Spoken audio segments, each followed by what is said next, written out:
vous regardez RTL. 8h20, on n'est pas forcément d'accord ce matin avec Éric Zemmour. Bonjour Éric. Bonjour. Éric, les usagers habituels des trains ont payé un lourd tribut à la grève des cheminots comme d'habitude. Et oui, ce sont des images qui ont tourné en boucle sur nos écrans. De rares RER bondés pris d'assaut, ou au contraire dans la grande couronne, comme on dit, ou même plus largement dans tous les territoires ruraux, des gares vides et des rails encombrés de passagers qui ne savent à quel sein se vouer.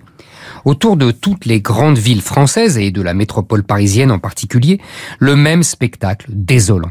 Pour tous ceux qui n'ont pas les moyens de vivre en centre-ville, la galère des transports n'est pas une expression toute faite, mais une cruelle réalité. Une réalité cruelle qui ne date pas de la grève d'ailleurs. Depuis des décennies, cette France périphérique, selon l'expression de Christophe Guilluy désormais consacrée, a le choix entre les embouteillages automobiles, ou les trains vieillots et toujours trop rares quand ils ne sont pas visités par des bandes de racailles fort peu amènes. La peste ou le choléra. La grève des cheminots ne fait qu'exacerber une situation déjà exécrable en temps normal. Mais la SNCF ne pouvait pas tout faire. Depuis les années 80, elle a mis tout l'argent qu'elle avait, et même tout l'argent qu'elle n'avait pas, dans le TGV.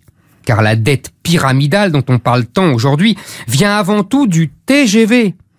Beaucoup du TGV et un peu du fameux statut des cheminots. Alors soyons précis, où voulez-vous en venir ? C'est que ce choix n'est pas anodin sociologiquement.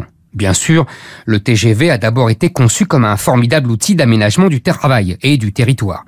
Mais il est rapidement devenu la coqueluche des classes favorisées de la métropole parisienne pour se rendre plus vite sur leur lieu de villégiature.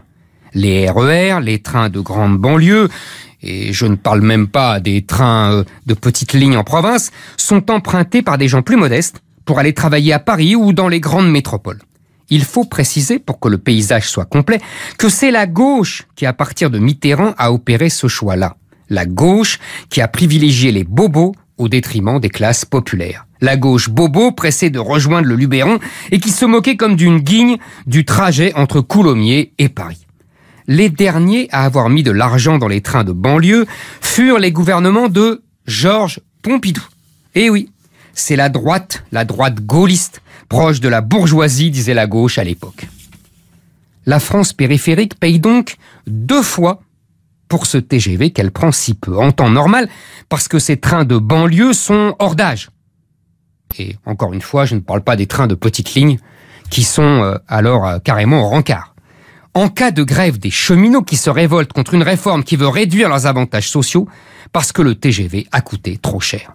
On peut même poursuivre le raisonnement jusqu'au bout.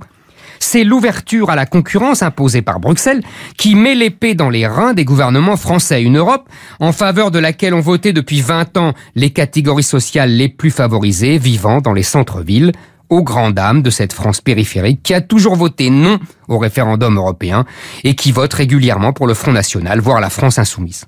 La boucle est bouclée. Et il paraît que la France est le pays de la justice sociale. Éric Zemmour.